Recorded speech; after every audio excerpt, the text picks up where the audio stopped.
Bismillahirrahmanirrahim. Assalamualaikum warahmatullahi wabarakatuh. Innal hamdalillah nahmaduhu wa nasta'inuhu wa nastaghfiruh wa na'udzu billahi min shururi anfusina wa min sayyiati a'malina. May yahdihillahu fala mudilla lahu wa may yudlil fala hadiya lahu. Asyhadu an la ilaha illallah wahdahu la syarika lahu wa asyhadu anna Muhammadan abduhu wa rasuluh.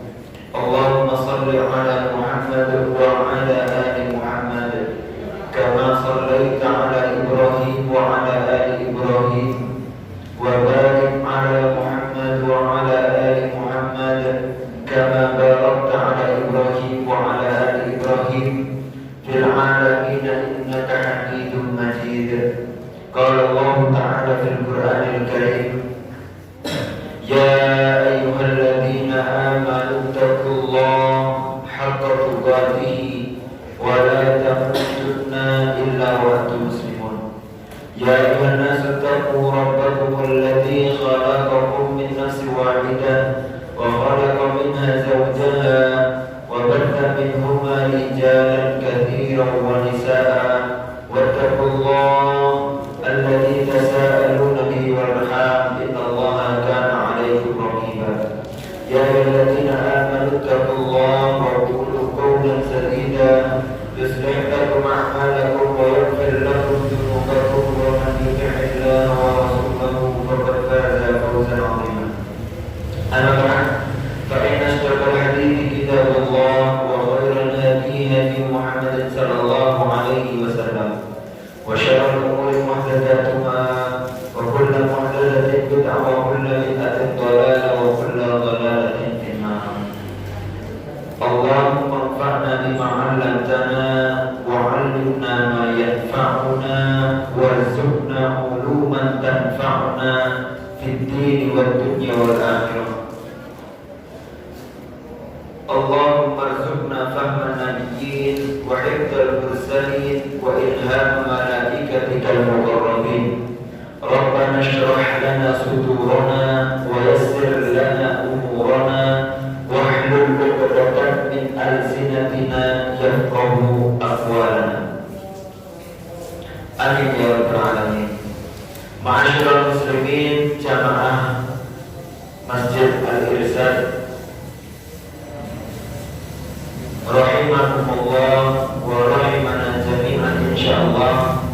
Alhamdulillah tsumma alhamdulillah tsumma alhamdulillah.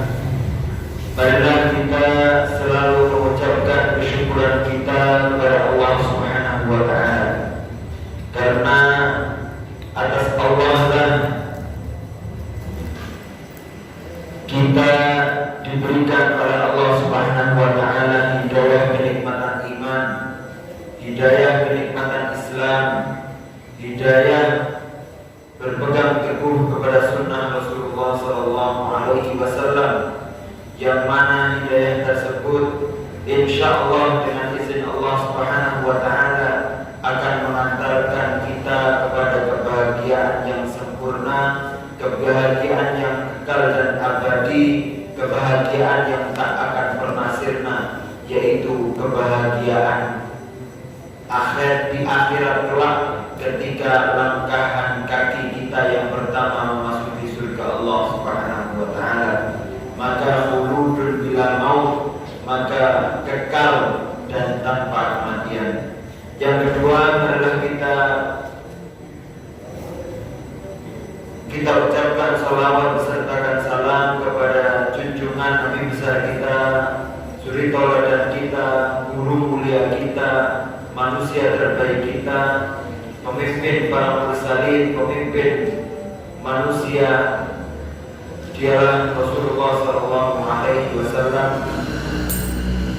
yang mana beliau telah mengajak kita, menunjukkan kita kepada jalan yang lurus. Karena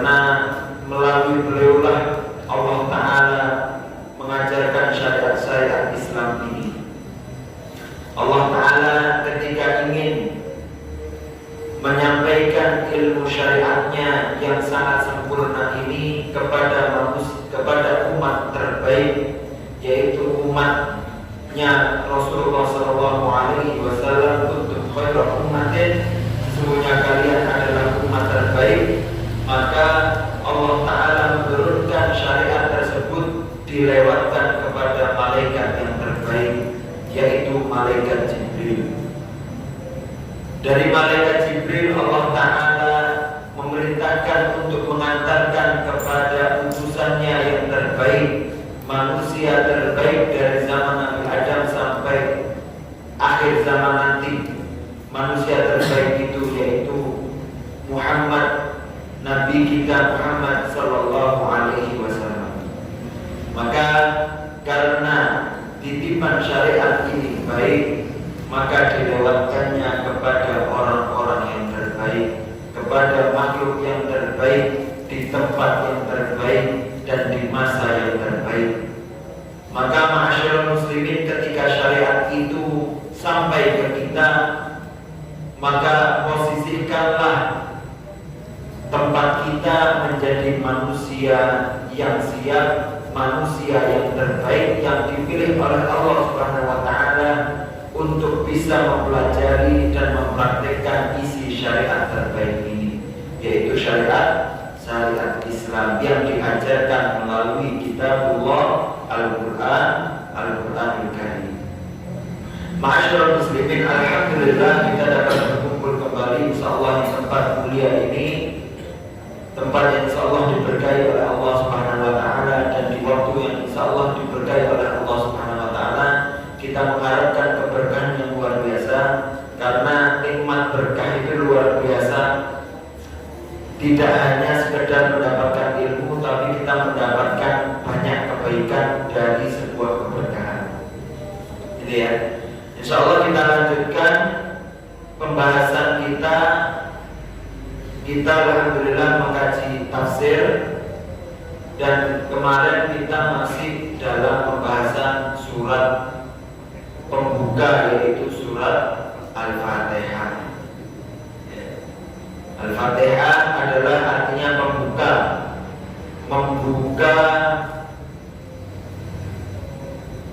membuka pedoman kebahagiaan dunia akhirat. Jadi kalau kita pengen masuk kepada kebahagiaan dunia akhirat, maka kita harus tahu bentuk pembukanya itu seperti apa. Agar apa? Agar kita dapat membuka kebahagiaan tersebut. Maka kalau kita pengen membuka rumah yang indah, maka kita harus perlu tahu bagaimana bentuk kuncinya untuk membuka rumah tersebut. Maka kalau kita pengen tahu tentang isi Al-Quran, maka kita wajib tahu tentang isi Al-Fatihah, tentang apa kandungan-kandungan yang diajarkan oleh Al-Fatihah, dan apa saja yang dapat menjadi pedoman untuk kehidupan kita yang diambil dari surat Al-Fatihah. Baik, ma'asyiral muslimin, kemarin kita sudah membahas tentang makna Bismillahirrahmanirrahim. Bismillahirrahmanirrahim yang artinya dengan menyebut nama Allah Subhanahu wa Ta'ala yang Maha Pengasih lagi Maha Penyayang. Setelah itu kita lanjutkan ayat selanjutnya, yaitu Alhamdulillahirabbil alamin. Apa makna Alhamdulillahirabbil alamin? Alhamdu artinya pujian. Gitu ya. Alhamdu artinya pujian. Minggu lalu kita sudah pernah membahas tentang sedikit pembahasan nahwu antara kata bahasa Arab yang ditambahi al dan yang tidak ditambahi al, itu kan beda. Yang ditambahi al mempunyai makna ma'rifah. Ma'rifah itu kata itu sudah kita sepakati bersama artinya itu. Contoh, kalau saya bilang kitabun, artinya kitab, segala kitab. Tapi kalau saya bilang Alkitab, maka insya Allah semua kita sepakat Alkitab artinya kitab-kitab suci, gitu ya. Maka Allah Ta'ala ketika ujian itu bukan hamdun tapi mengatakan alhamdulillah. Kalau kita tanya, ujian itu sejatinya untuk kebaikan atau untuk keburukan? Ujian itu untuk kebaikan. Maka ketika Allah Ta'ala mengatakan alhamdulillah, berarti segala ujian kebaikan itu hanya milik Allah Subhanahu wa Ta'ala. Karena apa? Karena Allah lah yang Rabbul Alamin. Maksudnya apa? Karena Allah Ta'ala Rabbul Alamin. Rabbul artinya yang menyelimuti. Rabbun artinya yang mengopeni. Rabbun artinya yang mengatur. Rabbun artinya yang mengelola. Mengelola apa? Mengelola al-alamin. Alamin itu apa? Al-alamin itu adalah jamak kata majmuk yang dari kata alamun. Alamun berubah menjadi al-alamin, ya. Apa itu alam? Alam itu adalah kullu syai'in ma siwallah. Segala sesuatu selain Allah itu alam. Paham ya? Hanya Allah saja yang bukan alam. Selain Allah itu namanya alam. Berarti ketika Allah Ta'ala mengatakan Allah Rabbul Alamin, berarti semua segala sesuatu selain Allah itu yang mengatur adalah Allah Subhanahu wa Ta'ala. Gitu ya? Di langit maupun di bumi, zaman sekarang maupun akhir zaman maupun di akhirat, semuanya yang mengatur adalah Allah Subhanahu wa Ta'ala. Dengan pengaturan yang sangat sempurna demikian, ya, dengan kesempurnaan demikian, bayangkan salah satu kesempurnaan Allah Subhanahu wa Ta'ala, bahkan menurunkan hujan saja itu ada teori yang tepat dari Allah Subhanahu wa Ta'ala. Coba bentuk hujan itu enggak tes. Bentuk hujan itu seperti semprotan Jepang gitu. Apa enggak jebol semua rumah orang.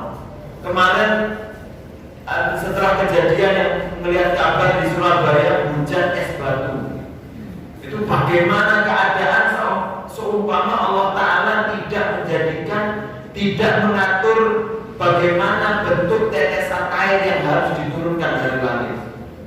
Bahkan dulu ada penemuan ternyata bentuk air itu agak melingkar. Coba kalau agak tajam maka bisa menghancurkan yang ada di bawah, meskipun air. Kita tahu ya, kekuatan air itu kadang bisa menghancurkan.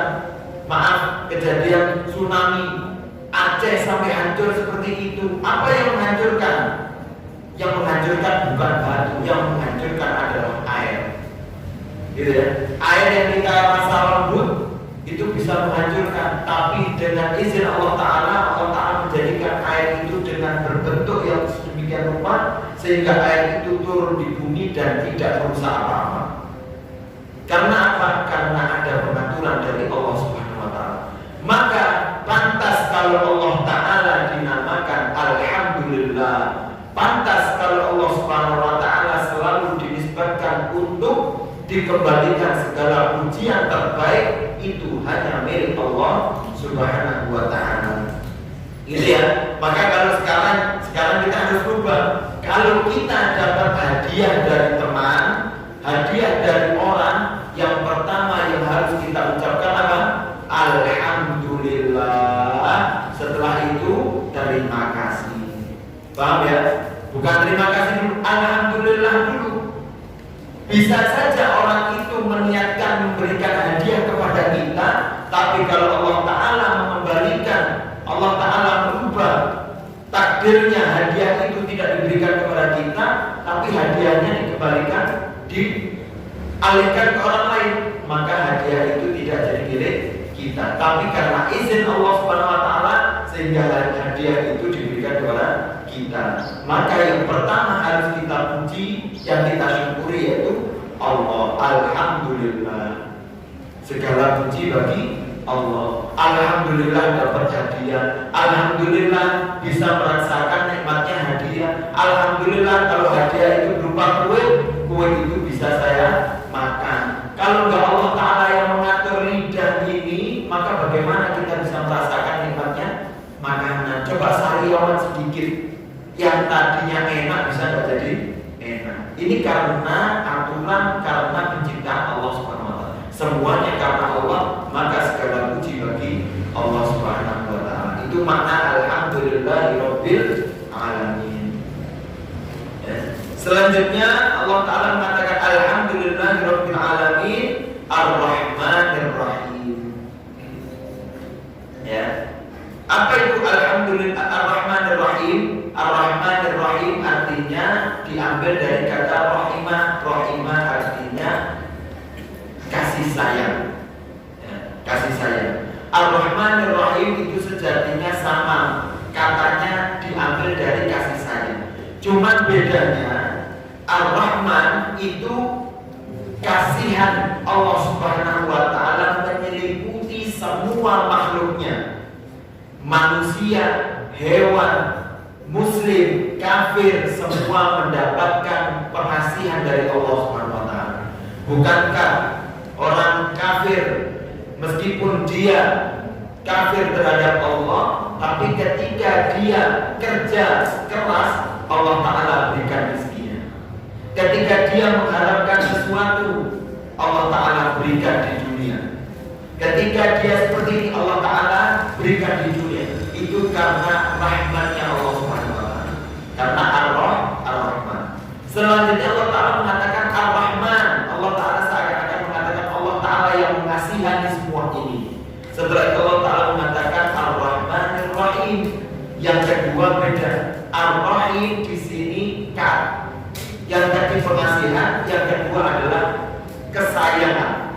Penyayangannya Allah Subhanahu Wa Taala tidak seperti yang awal. Kalau yang awal sekedar dikasih, tapi cinta dan sayangnya Allah Subhanahu Wa Taala, kata para ulama tafsir, yang Ar-Rahim ini tidak dimiliki kepada semua makhluk, tapi hanya dimiliki kepada makhluk-makhluknya yang beribadah kepada Allah, yaitu hanya kepada umat muslim. Jadi sayangnya Allah Ta'ala hanya kepada umatnya yang telah menyerahkan diri kepada Allah SWT, yaitu umat muslim. Faham ya? Jadi antara makna Rahman, yaitu kasihan Allah Ta'ala kepada semua makhluk, maka diberikan. Tapi sayangnya Allah SWT hanya diberikan kepada rahmat atau rahim. Itu maf'ul ya, artinya objek yang dapat penyayangan dari Allah Subhanahu Wa Taala hanya umat muslim. Setelah itu Allah Taala mengatakan Ar-Rahmanir Rahim Maliki Yaumiddin. Ya, Maliki Yaumiddin. Apa itu artinya Maliki Yaumiddin? Kalau di dalam surat Al-Fatihah beda dengan surat An-Nas. Kalau di dalam surat Al-Fatihah itu bisa dibaca dua kali, dua macam. Bisa Maliki, bisa panjang namanya ya, matobi Maliki Yaumiddin, bisa Maliki Yaumiddin. Oke, bisa panjang Maliki Yaumiddin, bisa Maliki Yaumiddin. Tetapi yang di surat An-Nas Malikin Nas tidak panjang, cuma tetap pendek, hanya satu model bacaan. Malikin Nas tidak boleh Malikin Nas, Malikin Nas, gitu ya. Di dalam surat Al-Fatihah itu boleh dua. Apa artinya? Bedanya Maliki sama Maliki. Bedanya ya. Ketika Allah Ta'ala mengatakan Maliki Yaumiddin, Maliki artinya dia yang merajai. Itu Malik, ya. Malik itu mulk itu artinya kerajaan. Maliki itu yang merajai. Kalau Maliki itu dari kata malaka yang liku, artinya Malik artinya pemilik, gitu ya. Tapi kalau ditarik dari sudutnya, itu artinya sebenarnya sama. Siapa dia yang merajai? Dia yang memiliki. Biasanya orang yang memiliki, dia yang sebagai raja terhadap barang tersebut. Ini uang 100.000, ini milik saya, maka rajanya uang 100.000 yang ada di tangan saya adalah saya. Mau saya gunakan apa terserah saya. Seperti itu ya.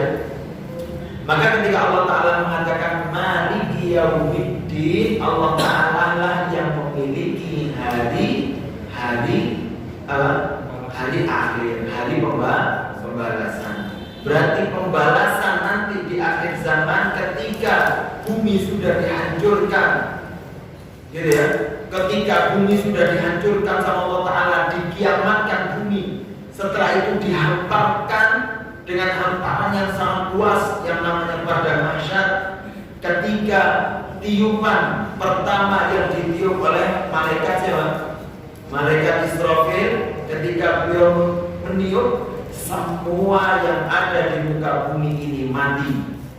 Semuanya mati dan malaikat pun dimatikan oleh Allah Subhanahu wa Ta'ala. Semuanya. Yang tersisa hanya malaikat Israfil karena beliau yang meniup trompet tersebut. Maka ketika tiupan itu sudah selesai dan semuanya mati, maka Allah Ta'ala dengan kekuatannya dan kekuasaannya Allah Ta'ala mematikan malaikat Israfil. Ketika itu di dunia tidak ada orang yang hidup. Semua yang ada di muka bumi ini semuanya mati dan semuanya telah musnah. Ketika itu kerajaan yang diagung-agungkan, kebanggaan yang dibangga-banggakan, semuanya musnah dan rata dengan tanah.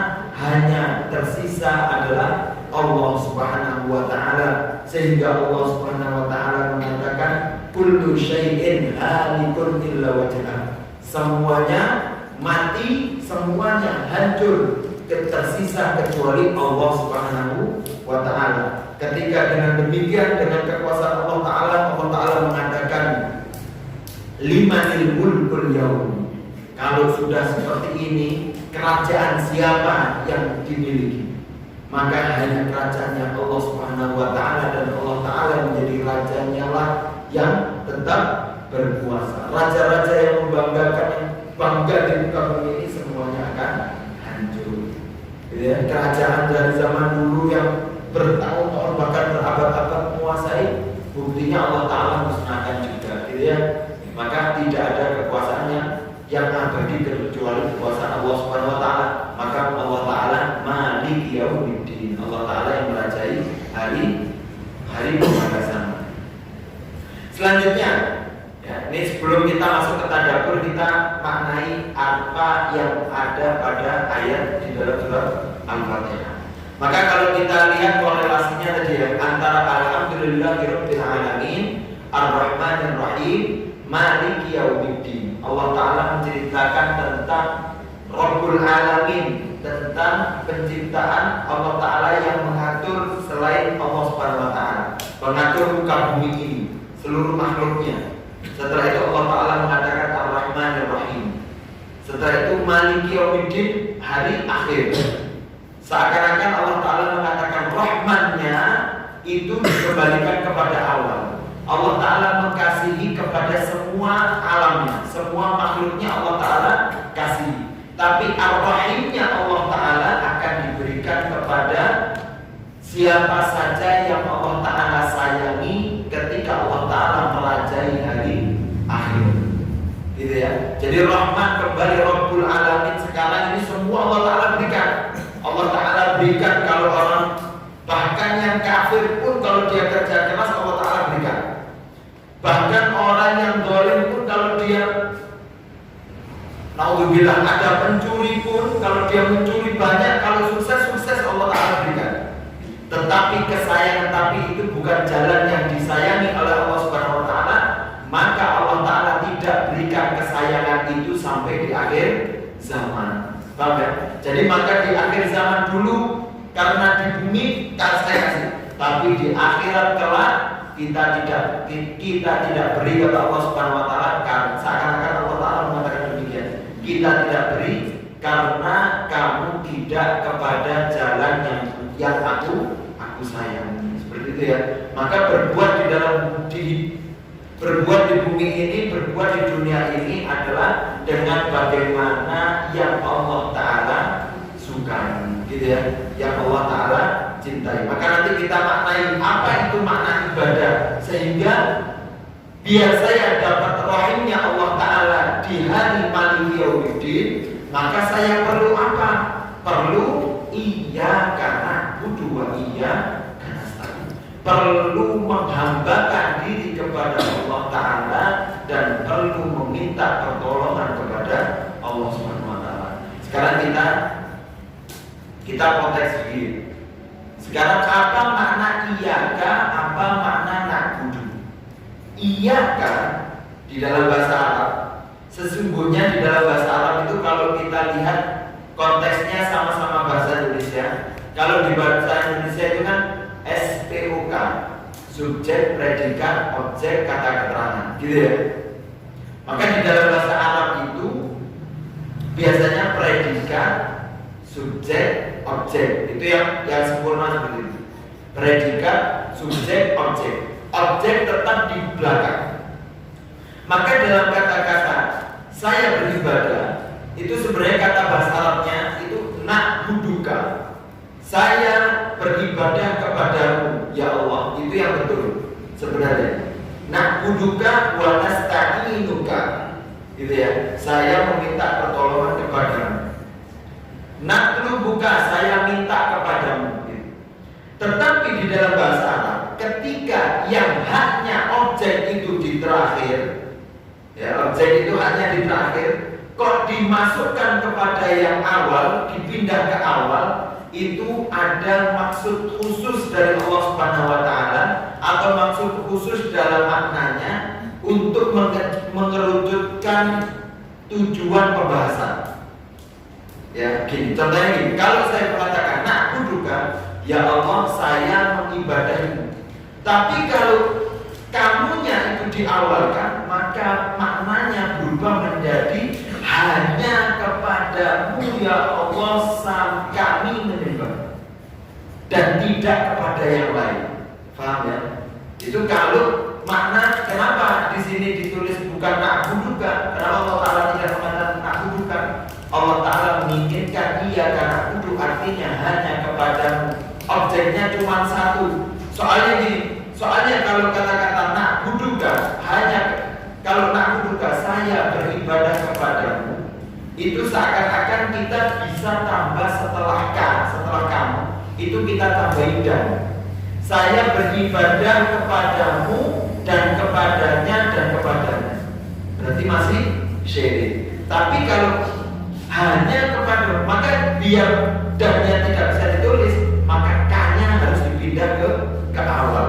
Maka pembahasannya artinya cuma bisa dimaknai dengan hanya kepadamu ya Allah kami menyembah, hanya kepadamu dan tidak kepada yang lain. Tidak bisa hanya kepadamu dan kepada yang lain, tidak bisa, karena objeknya sudah ditutup di pertama dan setelah itu ditulis gitu. Paham ya? Ini makna kenapa Allah Ta'ala menginginkan kata iya karena aku. Maka kalau dalam bahasa Arab juga saya mencintaimu, kalau bahasa Arabnya uhibbuka, itu kurang sempurna sebenarnya. Kalau ini maaf ya, seumpama kita ingin mengungkapkan cinta kita luar biasa kepadamu dan cinta yang luar biasa seakan-akan mengatakan uhibbuka fillah, saya cinta kepadamu saja, itu maknanya belum sempurna. Yang sempurna seakan-akan mengekspresikan hanya kepadamu saya mencinta, itu tepatnya adalah iya kamu. Jadi objeknya diawalkan agar tujuannya hanya kepada objek tersebut. Ini sekedar dari makna bahasa. Maka iya karena budu artinya hanya kepadamu ya Allah saya menyembah, dan hanya kepadamu ya Allah saya meminta. Nasta'inuka artinya meminta pertolongan. Apa itu makna na'budu? Na'budu artinya adalah ismun jami'un, ya. Ibadah, apa itu ibadah? Ibadah adalah ismun jami', nama yang menyeluruh atau pekerjaan yang menyeluruh lima yuhibbuhullahu wa yardah. Yang penting Allah Ta'ala cintai dan Allah Ta'ala ridhoi. Ya, jadi tidak semua bisa dianggap ibadah kalau pekerjaan itu tidak berdasarkan atau tidak dicintai atau tidak diridhoi oleh Allah Subhanahu wa Ta'ala. Maka bagaimana caranya kalau kita biar tahu pekerjaan kita ini diridhoi oleh Allah Ta'ala? Kita belajar apakah Allah Ta'ala membolehkan perbuatan ini atau tidak. Apakah Allah Ta'ala sudah mengajarkan di dalam Al-Quran atau tidak? Seperti itu ya. Maka kembalinya harus kepada Al-Quran dan Sunnah. Itu makna ibadah. Lima yuhibbullah wa yarda minal a'mal wal aqwal al-zahirah atau al-batin. Seluruh perbuatan atau percakapan atau perkataan secara jelas atau secara batin dan dia dicintai dan diridhai oleh Allah Subhanahu wa taala, itu artinya makna ibadah. Maka ia akan abudu hanya kepadamu ya Allah, saya menghambakan, saya melakukan ini untuk agar mendapatkan cinta dan ridhomu. Nah, al-isti'anah artinya menyandarkan diri, meminta pertolongan hanya kepada Allah Subhanahu wa taala. Meminta pertolongan apa?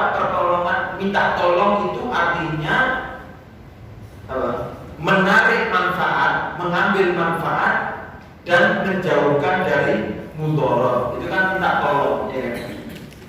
Meringankan dari beban yang berat untuk mendapatkan keringanan yang mudah. Gitu ya. Kan gitu, itu konsep minta tolong. Maka kepada Allah Subhanahu wa taala isti'anah artinya juga menyandarkan diri kepada Allah Subhanahu wa taala agar mendapatkan manfaat dan menjauhkan dari mudarat atau beban. Nah, itu iyyaka na'budu wa iyyaka nasta'in. Maka kalau pengen dapat rahimnya Allah Subhanahu wa taala di hari Maliki Yaumiddin, maka harus iyyaka na'budu wa iyyaka nasta'in. Kalau sudah iyyaka na'budu, sudah menyembah, sudah memuji Allah, sudah memuji Allah Subhanahu wa taala, sudah memasukkan diri kita kepada rahimnya Allah taala di hari Maliki Yaumiddin, dan kita sudah menyembah dan meminta pertolongan kepada Allah taala, maka pertolongan apa yang pertama kali yang harus kita minta kepada Allah taala? Yaitu pertolongan mendapatkan ihdina. Pertolongan apa? Pertolongan hidayah. Maka pertolongan apa lagi yang lebih nikmat daripada apa? Selain pertolongan hidayah dari Allah Subhanahu wa taala. Ya, pertolongan hidayah ini adalah pertolongan yang sangat penting dan sangat luar biasa. Hidayah, meminta hidayah kepada Allah Subhanahu wa taala. Maka dianjurkan untuk selalu minta. Karena bukankah Al-Fatihah ini juga diperintahkan kepada kita untuk kita baca sehari minimal 17 kali, karena sehari semalam sholat wajibnya ada 17 rakaat minimal. Belum lagi minta hidayah ketika kita duduk tasyahud, ya. Belum lagi duduk di antara dua sujud. Belum lagi minta hidayah ketika doa. Belum lagi di dalam zikir-zikir kita diperintahkan untuk selalu minta hidayah kepada Allah. Maka Allah Ta'ala mengajarkan untuk minta hidayah. Ihdina. Apa hidayahnya? Ihdinas siratal mustaqim, yaitu petunjuk untuk bisa berjalan di jalan yang lurus, ya. Berjalan pada manhaj yang lurus, berjalan pada ajaran atau konsep hidup yang lurus, yang sampai tujuan. Gitu ya. Bukankah kita hidup di dunia ini agar hidup di dunia ini kan seperti minum, seperti orang yang berteduh, yang sementara, yang ada tujuan akhir, karena dunia ini bukan tujuan hakikatnya, bukan tujuan utama, tapi tujuan utamanya adalah akhirat ya. Maka kita minta adalah, ya Allah, berikan saya, kasih tahu saya untuk jalan yang lurus. Ihdinas siratal mustaqim. Jalan yang bagaimana? Siratal ladzina an'amta 'alaihim, yaitu jalan yang telah Engkau berikan nikmat kepada orang-orang terdahulu. Maka sejatinya Allah Ta'ala telah memberikan kenikmatan kepada orang-orang yang telah berjalan di jalan yang lurus. Gitu ya. Allah Ta'ala dengan rahmatnya tadi, Allah Ta'ala tidak memberikan nikmatnya hanya di akhirat kelak atau dibalas di surganya. Allah Ta'ala sudah memberikan nikmatnya semenjak orang itu sudah mendapatkan hidayah dan dia berjalan di jalan yang lurus. Itu nikmat. Capek fisiknya, tapi hatinya insya Allah nikmat kepada Allah Subhanahu wa Ta'ala. Saya sholat tahajud 4 rakaat malam, tapi kok capek, kok hati kok rasanya nggak enak. Nah, ini berarti kita belum menikmati jalan, kita belum siratal mustaqim. Maksudnya apa? Maksudnya kita belum fokus, belum menyerahkan diri betul kepada Allah Ta'ala, belum menikmati betul. Kalau kita sudah betul-betul dengan sesuai yang diajarkan Rasulullah, insya Allah di jalan yang nikmat. Bukankah Rasulullah manusia terbaik yang pantas untuk menjadi raja dunia? Rasulullah tidur di atas tikar sampai pipinya tergores-gores bekas tikar, sampai Umar bin Khattab nangis ketika itu melihat Rasulullah. Ya Rasulullah, itu Kaisar Persia tidur di atas permadani yang hebat, itu Kaisar Romawi tidur di permadani di kasur yang empuk. Kau yang lebih pantas daripada mereka untuk menguasai dunia, masa tidur di atas tikar? Apakah Rasulullah nggak nikmat tidur di atas tikar? Rasulullah tidurnya lebih nikmat daripada mereka yang di atas kasur. Karena apa? Karena Rasulullah menikmati jalan di atas siratal mustaqim.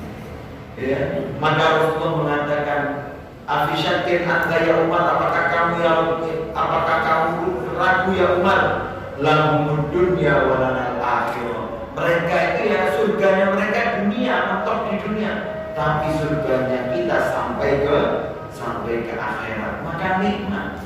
Para penuntut ilmu belajar mondok itu nikmat karena sudah di jalan siratal mustaqim. Belum nikmat Ustaz, berarti perlu introspeksi diri. Kok tidak nikmat ya?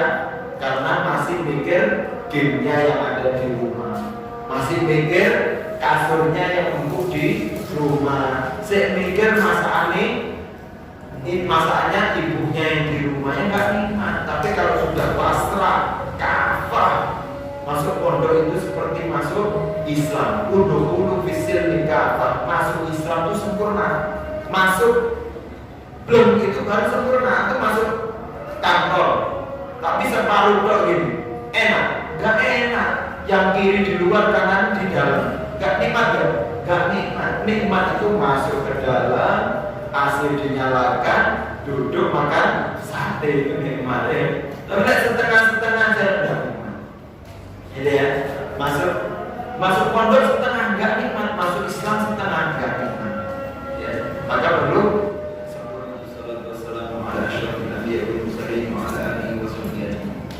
maka Allah Ta'ala mengatakan nikmat siapa yang dia berjalan di atas jalan yang lurus, seperti Allah Ta'ala yang ajarkan kepada kita untuk meminta jalan yang lurus, yaitu jalan yang telah dilampaui oleh orang-orang yang telah mendapatkan nikmat jalan yang lurus.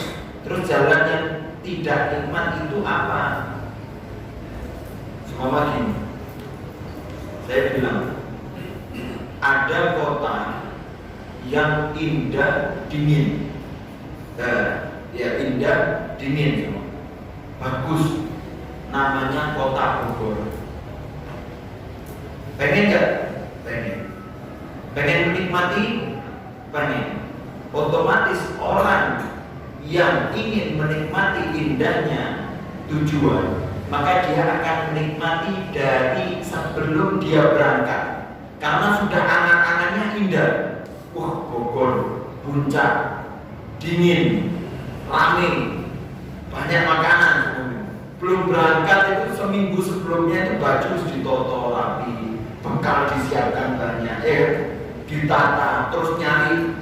Kalau dulu belum ada map ya, bawa peta semua, atau nyari Google Map, cari tanya bagaimana ya jalannya ya biar sampai ke Bogor itu bagaimana. Otomatis persiapannya harus persiapan yang besar. Itu sudah menikmati dari sebelum berangkat.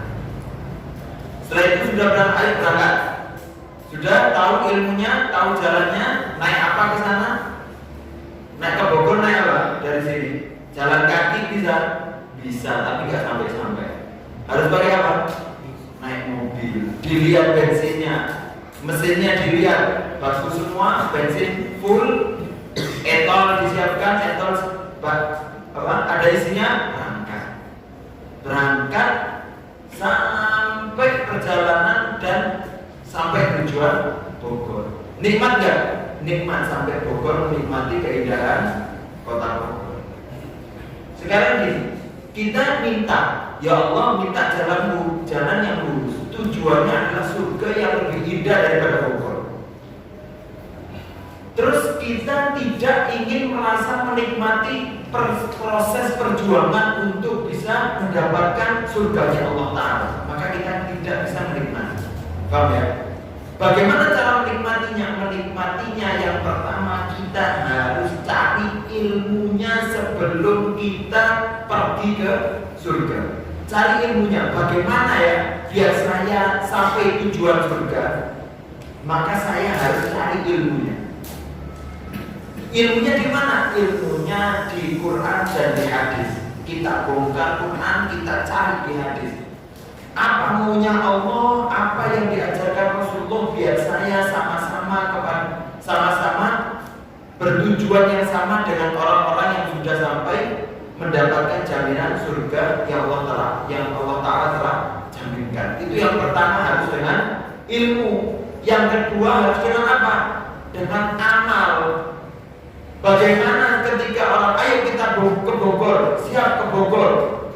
Setelah itu jalan, naik mobil, bukannya ke barat, tapi larinya naik tol Kertosono, tidak lari ke kiri ke arah Nganjuk, tapi ke arah Jombang.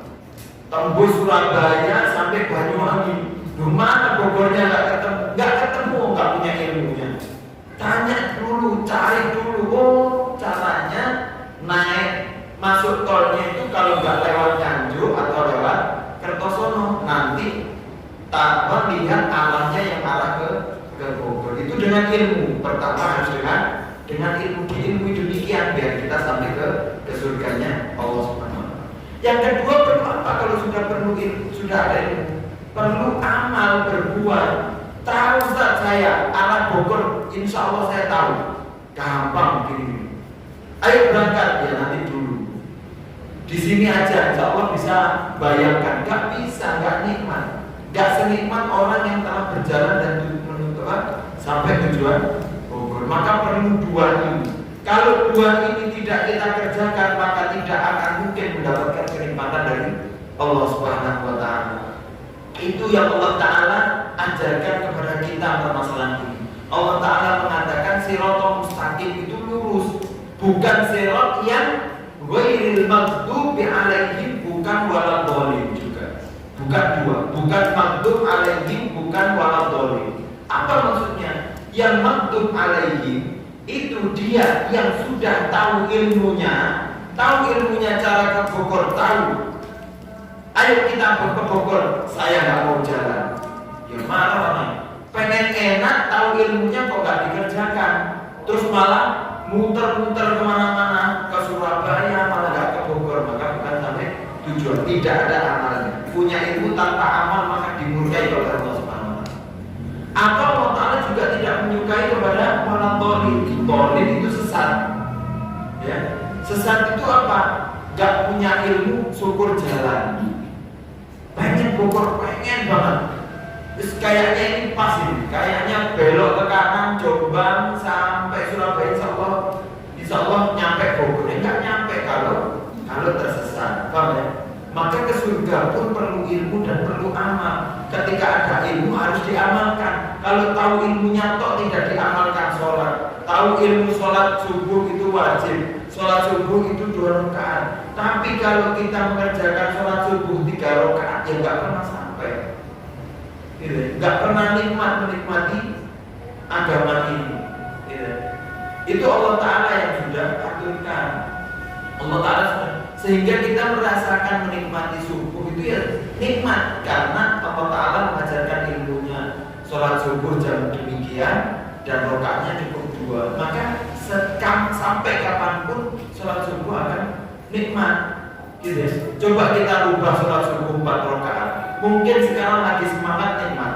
Nanti suatu saat pas mengantuk-ngantuknya malam bergadang, jagain anak semua begadang atau jagain kerja atau apalah. Ternyata ketika itu sholat subuh terus dia kerjakan enggak nikmat.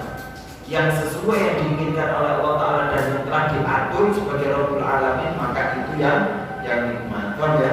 Makna ghairil maghdubi alaihim waladhdallin. Maka mintalah jalan yang lurus, bukan jalan yang dimurkai. Siapa yang dimurkai oleh Allah Subhanahu wa taala contohnya? Siapa? Kaum Yahudi. Yahudi itu punya ilmu. Yahudi itu orangnya pintar-pintar. Ya, wa inni faddaltukum 'alal 'alamin. Allah Ta'ala mengatakan, kita muliakan orang Yahudi itu dibandingkan dengan bangsa-bangsa yang lain. Tetapi mereka tidak mau mengamalkan dari ilmu yang mereka kerjakan. Bahkan mereka mengetahui Nabi Muhammad ketika kecil, Nabi Muhammad, maaf ya, yang namanya Muhammad bin Abdullah, beliau ketika kecil dia nggak tahu kalau beliau bakal jadi nabi, nggak ada yang tahu.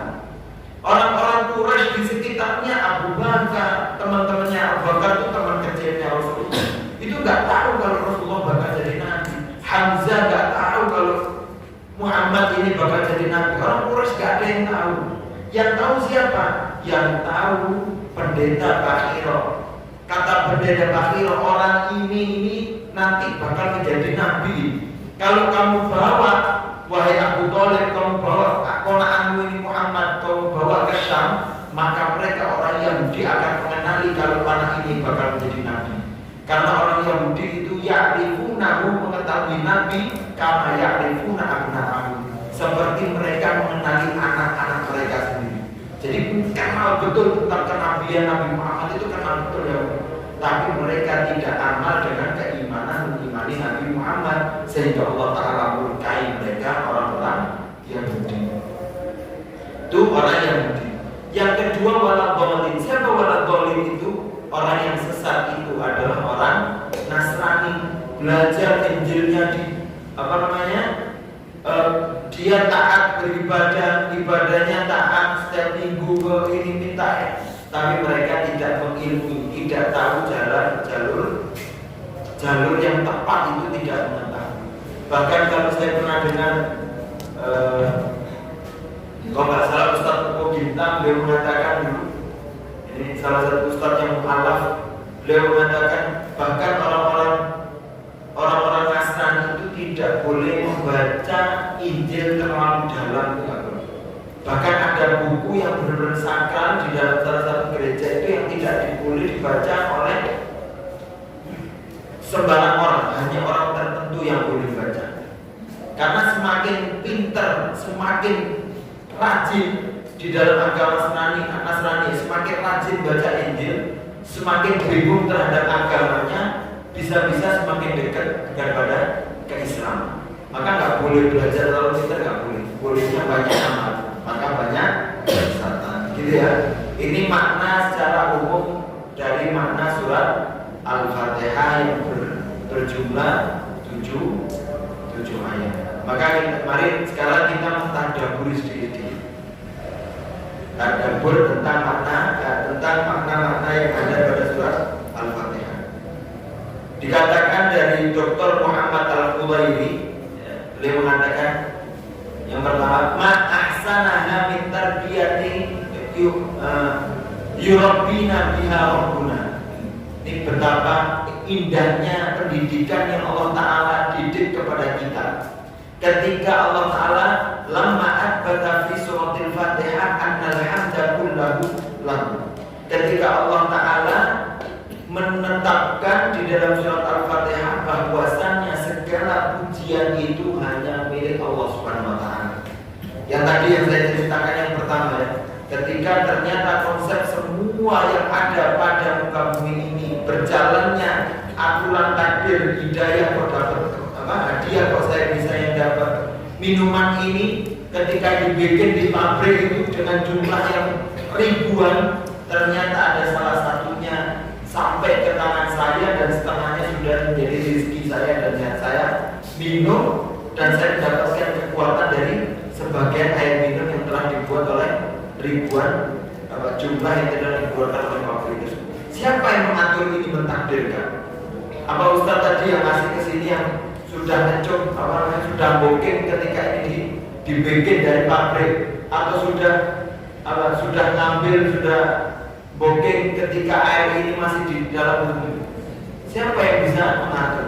Allah Ta'ala semua yang mengatur. Maka ketika kita minum, yang pertama adalah alhamdulillah. Kok bisa air yang tadinya di dasar bumi diatur demikian rupa jadi bersih dan masuk sampai di hadapan kita dan kita bisa minum. Coba kalau bukan Allah Ta'ala yang mengatur, harus ngepul-ngepul sendiri, masuk ke dalam, kita ngambil air belum dicuci. Karena ada aturan dari Allah Subhanahu wa Ta'ala, maka alhamdulillahirabbil alamin. Gitu ya.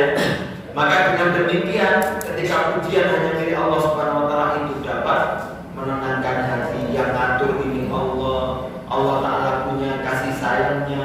Allah Ta'ala memiliki hari akhir zaman. Ya. Ketika di akhirat kelak itu bukan milik Tuhan-Tuhan yang ada selain Allah, hanya milik Allah. Maka ketika kita menyandarkan diri kepada Allah Ta'ala, yang akan ada adalah ketenangan. Tenang, alhamdulillah, kita sudah diatur, dididik baik oleh Allah Ta'ala di bumi, dan kita diselamatkan mendapatkan kasih sayang Allah Ta'ala di akhirat. Itu yang pertama. Ya. Yang kedua, di dalam Al-Hilyatul Awliya, qala Muzahid bin Zufar.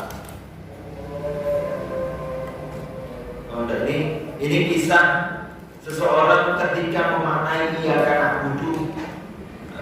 Siapa namanya? Sufyan Ats-Tsauri, ketika beliau membaca iyyaka na'budu karena mengetahui makna iyyaka na'budu yang luar biasa tersebut, sehingga beliau sampai nangis dan sampai terputus-putus ketika baca iyyaka na'budu karena meresapi makna yang ada pada surat Al-Fatihah. Selanjutnya di dalam kitab Madarijus Salikin, kata Ibnu Taimiyah, kata Syekhul Islam Ibnu Taimiyah rahimahullah taala, beliau mengatakan ta'ammaltu, kata Syekhul Islam Ibnu Taimiyah, beliau mengatakan ta'ammaltu anfa'ud du'a fa idza huwa su'alul aun ala mardatihi ta'ala. Ya, kata beliau, ketika saya sudah perhatikan, ternyata doa yang paling bermanfaat yaitu doa minta pertolongan. Ya, doa yang paling minta, namanya minta yang paling pertama itu minta tolong. Ya. Ustaz, minta airnya itu kan saya nggak langsung minta tolong ambilkan airnya, minta tolong bagi airnya. Jadi minta yang paling hebat itu adalah minta yang paling bermanfaat adalah minta tolong. Dan itu saya lihat, kata Imam Ibnu Taimiyah, saya lihat di ajaran Allah Ta'ala pertama yang mengatakan iyyaka na'budu wa iyyaka nasta'in. Hanya kepadamu ya Allah saya menyembah, dan hanya kepadamu saya meminta pertolongan. Pertolongan dari apa? Dari apapun yang memberatkan saya. Ini luar biasa Allah Ta'ala mengajarkan. Selanjutnya di dalam kitab Madarijus Salikin juga, ya, Allah Ta'ala ketika mengatakan Allah Ta'ala ketika mengatakan iyyaka na'budu wa iyyaka nasta'in, Allah Ta'ala mengajarkan kepada kita mengedepankan ibadah baru minta tolong. Ya, mengedepankan ibadah baru minta tolong. Kalau kita lebarkan lagi, Allah Ta'ala mengedepankan ujian, setelah itu ketaatan, setelah itu baru minta tolong. Baru pertolongan minta tolongnya apa? Itu konsep yang baik biar orang itu bisa memberikan kepada kita uji. Makanya kalau pulang itu ketemu ayah, jangan langsung ya minta uangnya ya, baru datang mau minta uang. Bangun tidur ya minta uang ya, bisa dikasih? Susah. Tapi kalau ya Masya Allah ayah pagi-pagi udah ngaji, Masya Allah ayah sudah banyak mengajarkan, ayahnya dipuji. Ayah butuh apa ya? Ayah butuh minum, butuh kopi, tak bikininya kopi. Ayah butuh apa? Perlu tak sapu ya atau tak bersihkan kasurnya ya? Biar saya bersihkan. Gitu. Ketaatan dulu, ibadah dulu, mendekatkan diri dulu. Setelah itu kalau sudah dipuji, sudah ibadah, sudah mendekatkan diri kepada ayah, maka ayahnya senang, baru ya gini ya sebenarnya ya, saya mau minta tolong ya. Apa minta tolongnya? Baru terserah. Bahkan ayahnya belum kamu minta tolong, insya Allah sudah saya cukupi. Karena anak itu baik. Ini gak pernah muji ayahnya, gak ayahnya bilang gini, ini gak pernah taat. Di pondok males-malesan, mintanya banyak. Nah, ini kan repot, gitu ya. Maka Allah Ta'ala ajarkan demikian, pujian, ibadah kepada Allah Ta'ala, taat. Setelah itu minta. Maka dalam doa itu juga perlu seperti itu, Pak. Dalam doa itu perlu. Gak bisa kita langsung ngangkat tangan, ya Allah, minta uang, ya Allah, minta pertolongan, ya Allah. Ada tata keramanya, ada sopan santun untuk meminta Allah. Minta kepada manusia aja ada sopan santunnya, bagaimana kalau minta kepada Tuhan yang Maha Kaya Raya? Maka kita puji dulu. Alhamdulillahirabbil alamin, hamdan na'imin, hamdan syakirin, hamdan yuwafi ni'mahu wa yukafi mazidan, dipuji. Allahumma lakal hamdu wa lakal syukru. Apalagi alhamdulillahirabbil alamin, kalau ar-rahmanir rahim, maliki yaumiddin, puji. Alhamdulillah Allahur Rahmanur Rahim, Al-Malik, Al-Quddus, As-Salam, Al-Muhaimin. Puji dulu Allah Subhanahu wa taala. Setelah itu menghambakan, ya Allah, minta Allah la ilaha illa anta rabbana anta khalaqtana nahnu ibaduka nahnu ala ahdika wa wa'dika mastata'na nabuhu laka bi nikmatika alaina wa nabuhu laka bi dzambi. Baru terakhirnya faghfirli, ya Allah minta ampun. Ada tata keramanya minta ke Allah, enggak ujuk-ujuk minta, gitu ya.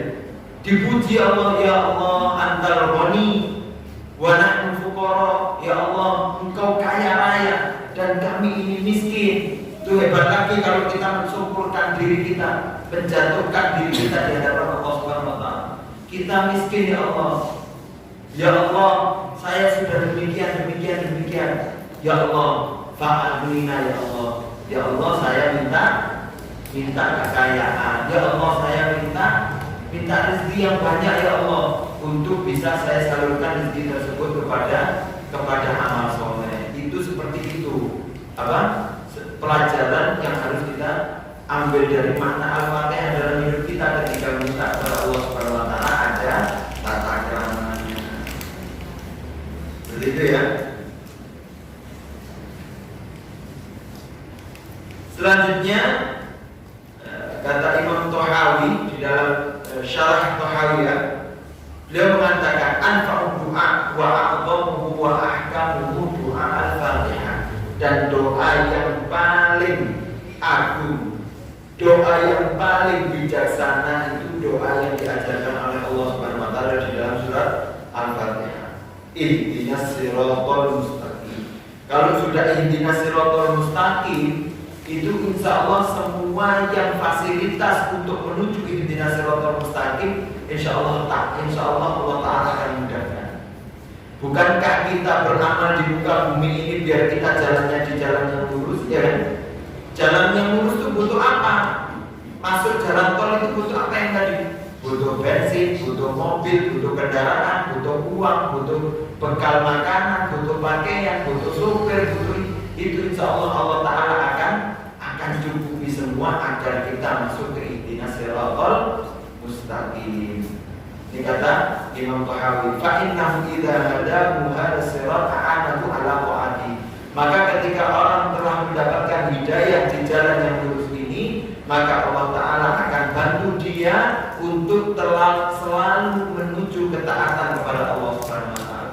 Seakan-akan kalau kita ini logikanya ya.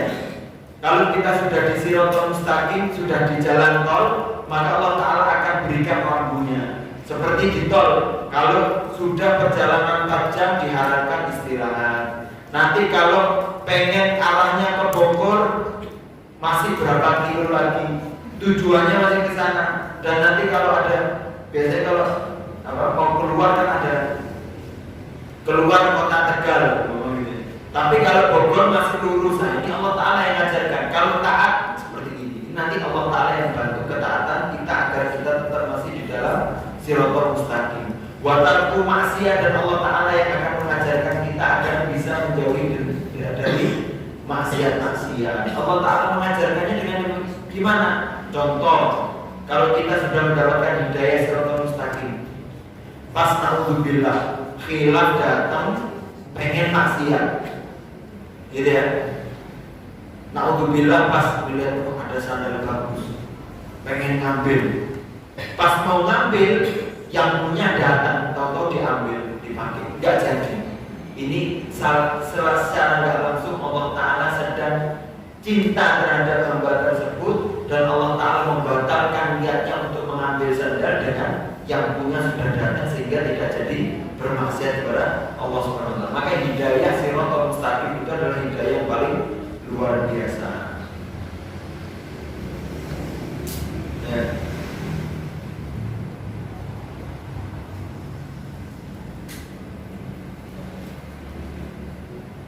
Selanjutnya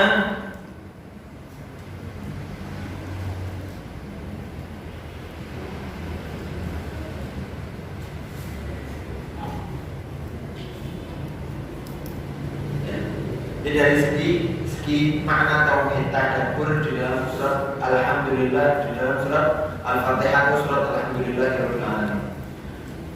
Di sini dikatakan, kata Ibnu Qayyim di dalam kitab Bada'i Al-Fawaid, beliau mengatakan Alhamdulillahirabbil alamin. Segala puji bagi Allah Subhanahu wa Ta'ala, Tuhan semesta alam.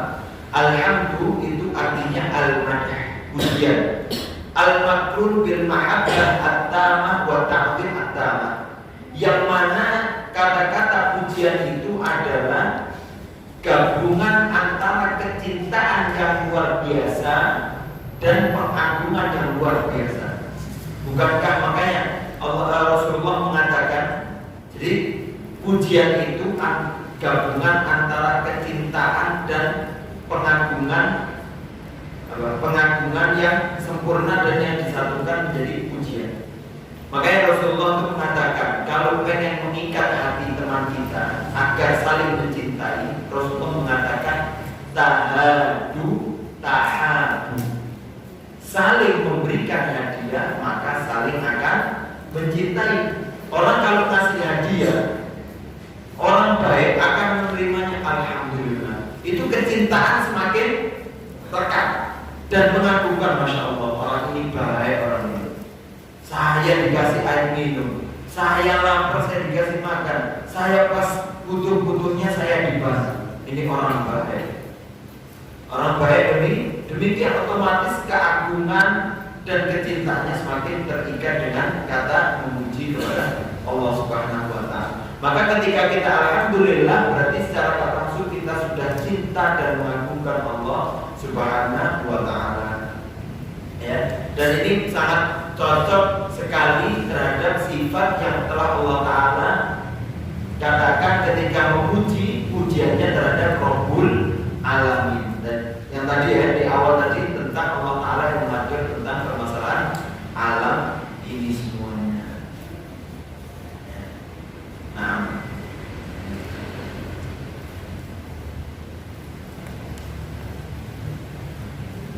dan ini kalau kita lihat lagi makna gambaran surat Al-Fatihah itu dibangun di atas 3 modal di dalam ibadah. Jadi kalau di dalam ibadah ini perlu kita hadirkan ini di dalam diri kita. Selain ikhlas, amal, itu kalau kita ibadah harus ada 3 ini. Apa 3 ini? 3 ini diambil dari makna atau tadabbur di dalam surat Al-Fatihah. Ketika seseorang sebelum ibadah ada alhamdulillah, ada Ar-Rahman dan Rahim, ada Maliki Yaumiddin. Sebelum iyyaka na'budu ya, sebelum ibadah. Maksudnya apa? Alhamdulillahirabbil alamin. Maksudnya artinya cinta. Tadi saya tadi terangkan ya. Alhamdulillah itu adalah pujian yang tersusun dari cinta dan keagungan. Maka alhamdulillahirabbil alamin itu menimbulkan kecintaan kepada Allah. Terus Ar-Rahman Ar-Rahim itu kasih sayang. Maka yang timbul adalah harapan dari Allah. Ya, mengharapkan kasih sayang dari Allah, itu pengharapan. Ketika yang ketiga Maliki Yaumiddin, Allah Ta'ala yang merajai, Allah Ta'ala yang memiliki hari akhir, maka apa yang ada pada diri kita? Yang ketiga, ketakutan, takut kepada Allah. Maka dalam ibadah perlu ada tiga ini: cinta, berharap, dan takut. Mahabbah, roja, dan khauf, atau mahabbah, rogbah, dan robbah. Ini harus tiga. Ketika kita sholat, ya Allah, saya sholat ini karena cinta kepadamu. Ya Allah, saya beribadah ini karena saya mengharapkan pahalamu, ya Allah. Maka sekarang kalau ada pertanyaan, Ustaz, boleh gak saya beribadah karena pengen ketemu bidadarinya Allah? Boleh gak? Boleh gak kalau gini? Ustaz, boleh gak saya beribadah pengen dapat minum dari telaga kausarnya Allah Subhanahu wa Ta'ala? Boleh gak? Boleh gak saat saya pengen puasa biar saya masuk surga royannya Allah Subhanahu wa Ta'ala? Boleh gak? Boleh. Boleh. Kenapa boleh? Karena Allah Ta'ala lah yang menjamin, Allah Ta'ala lah yang menawarkan itu kepada kita. Maka karena itu tawaran dari Allah dan kita mengerjakan atas dasar tawaran tersebut, maka itu salah satu bukti ketaatan kita kepada Allah. Gitu ya. Contoh, nah, kamu mama gini, seorang ayah yang pengen lihat TV, kamu boleh lihat TV, ya, tapi kamu harus belikan ayah roti dulu. Yaudah ya mak, saya belikan roti. Itu anak itu mau diperintahkan ayahnya beli roti, cuman kepingin apa? TV. Anak itu berbakti kan? Bakti, karena ayahnya yang menawarkan itu. Allah Ta'ala juga begini. Allah Ta'ala tawarkan ini surga demikian. Itu maka opsi-opsi seseorang untuk meningkatkan ibadah dia dengan menggapai tujuan yang telah ditawarkan oleh Allah Subhanahu wa Ta'ala. Itu robbah, itu mengharapkan. Ada juga orang yang beribadah karena takut, karena Allah Ta'ala mengancam barang siapa yang tidak sholat 5 waktu, maka dia dihukumi demikian. Barang siapa yang berbohong, maka dia di neraka akan disiksa demikian. Barang siapa yang demikian, maka dia akan disiksa demikian. Dia ada di neraka. Maka ketika orang itu mau berbohong, dia, ya Allah, saya kalau bohong nanti saya disiksa sama Allah, berarti saya nggak mau bohong karena takut. Boleh. Karena itu Allah Ta'ala ancamkan kepada hambanya biar hambanya tidak mengerjakan perbuatan tersebut, gitu ya. Ada orang yang ibadah karena mahabbah, cinta, ada karena mengharapkan robbah, ada. Boleh. Ada yang karena takut. Yang paling bagus karena apa? Yang paling bagus karena yang pertama, karena mahabbah. Kalau sudah ibadah itu derajatnya mahabbah, wah itu berarti udah cinta, derajat yang paling tinggi. Itu ibadah yang paling tinggi. Seperti Rasulullah SAW, ketika Rasulullah SAW sholat tahajud sampai kakinya pecah-pecah, ya, saking lamanya, saking berdarah, saking pokoknya lamanya Rasulullah ibadah tahajud. Ini kalau derajatnya ibadahnya seperti derajat Rasulullah, itu derajatnya paling tinggi. Ketika Rasulullah ditanya, ya Rasulullah, Untuk apa? Bukankah engkau sudah dijamin surga oleh Allah Subhanahu wa taala? Tapi kenapa engkau masih beribadah dengan sekuat tenaga? Rasulullah mengatakan, afala uhibbu an akuna abdan syakura. Bukankah saya menginginkan agar saya menjadi hamba yang selalu bersyukur? Berarti menjadi hamba yang selalu cinta sehingga dia dapat bersyukur kepada Allah Subhanahu wa taala. Ini adalah derajat ibadah yang paling tinggi, yaitu beribadah karena cinta kepada Allah Subhanahu wa taala. Mungkin cukup demikian, semoga ini bermanfaat. Semoga dengan kajian ini menambah keimanan kita, menambah kualitas ibadah kita seperti target kita. Mudah-mudahan insyaallah benar Allah taala restui dan Allah taala izinkan, insyaallah target kajian kita berubah dari yang biasanya kita targetnya kuantitas dalam membaca Al-Quran, kita ubah dengan kualitas, sehingga ketika membaca Al-Quran yang bertambah juga imannya dan amalnya juga bertambah dengan mentadabburi Al-Quran. Dan barang siapa yang mentadabburi Al-Quran, maka dia akan mendapatkan keberkahan atau kebaikan di dalam Al-Quran. Barakallahu fikum, semoga bermanfaat. Allahumma qad istawda'naka bima 'allamtana farzuqhu ilaina inda hajatina ilaihi wa la tunsinhu ya rabbal alamin. Rabbana ighfir lana wa li walidayna warhamhuma kama rabbayana shighara. Rabbana hab lana min azwajina wa dhurriyyatina qurrata a'yun waj'alna lil muttaqina imama. Rabbana atina fid dunya hasanah wa fil akhirati hasanah wa qina adzabannar. Allahumma inna na'udzubika min ilmin la yanfa'u, min qalbin la yakhsha, wa min nafsin la tashba'u, min da'watin la yustajabu laha. Akhiran da'wana alhamdulillahi rabbil alamin. Subhanakallahumma wa bihamdika asyhadu an la ilaha illa anta astaghfiruka wa atubu ilaik. Wassalamu alaikum warahmatullahi wabarakatuh.